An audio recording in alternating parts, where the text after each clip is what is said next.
Morning. അപ്പം നമുക്ക് ഇന്നത്തെ പൂക്കൾ ഇടാൻ തുടങ്ങാമേ.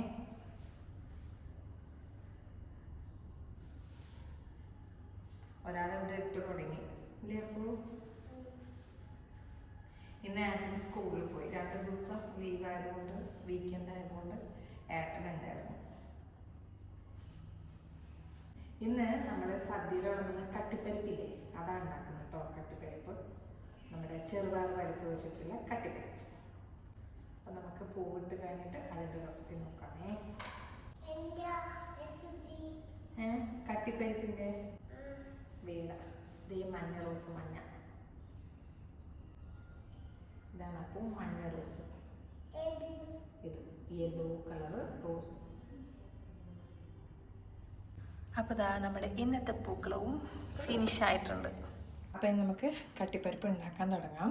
1/4 കപ്പ് നമ്മുടെ ചെറുപയർ പരിപ്പില്ലേ, അതെടുക്കുക. എന്നിട്ട് ഒരു പാത്രം ചൂടാകുമ്പോൾ, ഞാൻ കുക്കറിലാണ് വേവിക്കുന്നത്, അതുകൊണ്ട് തന്നെ കുക്കറിൽ തന്നെ ഇട്ടിട്ട് വറുത്തെടുക്കുകയാണ്. അധികം നന്നായിട്ട് കളറ് മാറുന്നവരൊന്നും വറക്കണ്ട കേട്ടോ, ജസ്റ്റ് ഒന്ന് ചൂടാക്കി എടുക്കുക. ഇത് ആക്ച്വലി സദ്യക്ക് എളുപ്പപ്പണിക്ക് വേണ്ടിയിട്ട് എപ്പോഴും എന്താ ചെയ്യാമെന്നറിയാം, നമ്മൾ സാമ്പാറിന് പരിപ്പ് വേവിക്കുമല്ലോ, ആ സമയത്ത് കുറച്ച് പരിപ്പ് എടുത്ത് വെക്കുക ചെയ്യും. പക്ഷേ കറക്റ്റുള്ള റെസിപ്പി ഇങ്ങനെയാണ്. ഇതായിട്ടുണ്ട്. ഇനി ഇതൊന്ന് കഴുകിയെടുത്തിട്ട് നമുക്കിത് വേവിച്ചെടുക്കാമേ. ഇതപ്പോൾ ചെറുപയർ പരിപ്പ് കഴുകി എടുത്തിട്ടുണ്ട്. ഇതിലോട്ട് നമുക്ക് വേവാൻ ആവശ്യമായ വെള്ളം ഒഴിച്ച് കൊടുക്കാം. ഇത്തിരി മഞ്ഞൾപ്പൊടി ഇട്ട് കൊടുക്കാം, പാകത്തിന് ഉപ്പിട്ട് കൊടുക്കാം. അടച്ച് വെച്ചിട്ട് വേവിക്കാം. ഒരു 2 വിസിൽ മതിയാവും കേട്ടോ. ആദ്യം ഫുൾ ഫ്ലെയിമിലിട്ടിട്ട് 1 വിസിൽ, എന്നിട്ട് ലോ ഫ്ലെയിമിലാക്കിയിട്ട് 2nd വിസിൽ. അപ്പോൾ നമുക്ക് ഓഫാക്കാം. പരിപ്പ് വേവുമ്പോഴേക്കേ നമുക്കിതിൻ്റെ അരപ്പ് റെഡിയാക്കി എടുക്കാമേ. അപ്പോൾ കുറച്ച് തേങ്ങ, ഒരു 3 ടേബിൾ സ്പൂൺ മതിയേ. ഞാൻ ചെറിയ ക്വാണ്ടിറ്റിയിലല്ലേ ചെയ്യുന്നത്, അപ്പോൾ കുറച്ച് തേങ്ങ മതി. ഒരു പച്ചമുളക്, കുറച്ച് ജീരകം, കുറച്ച് വെള്ളം ഒഴിച്ച് കൊടുക്കുക. വേണമെങ്കിൽ ഒരല്ലി വെളുത്തുള്ളി ഇടാം, ഞാൻ ഇടുന്നില്ല.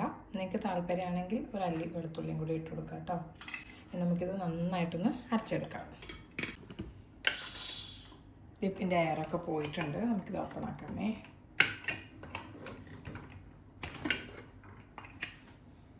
ഒരു തവി വെച്ചിട്ട് നന്നായിട്ടൊന്ന് മിക്സ് ചെയ്ത് കൊടുക്കാം. നമ്മുടെ അരപ്പ് അത് ഇതിലേക്ക് ഒഴിച്ച് കൊടുക്കാം. ആ മിക്സിയുടെ ജാറ് കഴുകിയിട്ട് കുറച്ച് വെള്ളം കൂടി ഒഴിച്ച് കൊടുക്കാം. അടുപ്പ് ഓണാക്കിയിട്ടുണ്ട്. ഇനി ഉപ്പ് വേണമെങ്കിൽ നോക്കിയിട്ട് ഇട്ട് കൊടുക്കുക. നമ്മൾ നേരത്തെ ഉപ്പ് ഇട്ടതാണ്, അപ്പോൾ നോക്കിയിട്ട് ഇട്ട് കൊടുക്കുക. ഇത് ജസ്റ്റ് തിള വരുമ്പോൾ തന്നെ ഓഫാക്കും. നമുക്ക് നല്ല കട്ടിപ്പരിപ്പിൻ്റെ മുകളിൽ നെയ്യ് ഒഴിച്ചിട്ട് അങ്ങനെയല്ലേ കഴിക്കാം. അപ്പോൾ ജസ്റ്റ് തിള വരട്ടോ. ഇതിപ്പോൾ തിള വന്നു തുടങ്ങിയിട്ടുണ്ട്. നമുക്കിനി കറിവേപ്പില ഇട്ട് കൊടുക്കാം, കുറച്ച് നെയ്യ്. അടുപ്പ് ഓഫാക്കാം കേട്ടോ.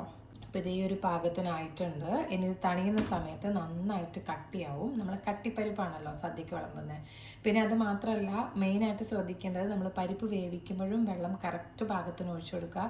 അതുപോലെ തേങ്ങ അരക്കുന്ന സമയത്തും കറക്റ്റ് പാകത്തിന് ഒഴിച്ചു കൊടുക്കുക. വെള്ളം അധികമായാൽ നമ്മുടെ കറി നല്ല വെള്ളം പോലെയാവും. പിന്നെ തിളപ്പിച്ച് ഇങ്ങനെ കുറുക്കി എടുക്കേണ്ടി വരും. അപ്പോൾ അതിൻ്റെ ടേസ്റ്റും, ജസ്റ്റ് തിള വരുമ്പോൾ തന്നെ ഇത് ഓഫാക്കണം കേട്ടോ. അപ്പോൾ അതേ നമ്മുടെ കട്ടിപ്പരിപ്പ് റെഡി ആയിട്ടുണ്ട്. ഇനി നമ്മൾ നെയ്യ് ഒഴിച്ചിട്ടാണ് ഇത് കഴിക്കുക, എന്നാലും ഒരു ഇച്ചിരി നെയ്യ് ഇത് ഓഫാക്കുന്ന സമയത്ത് ആക്കി കൊടുക്കണം. ഓക്കെ, അപ്പോൾ നിങ്ങളെല്ലാവരും ട്രൈ ചെയ്യില്ലേ?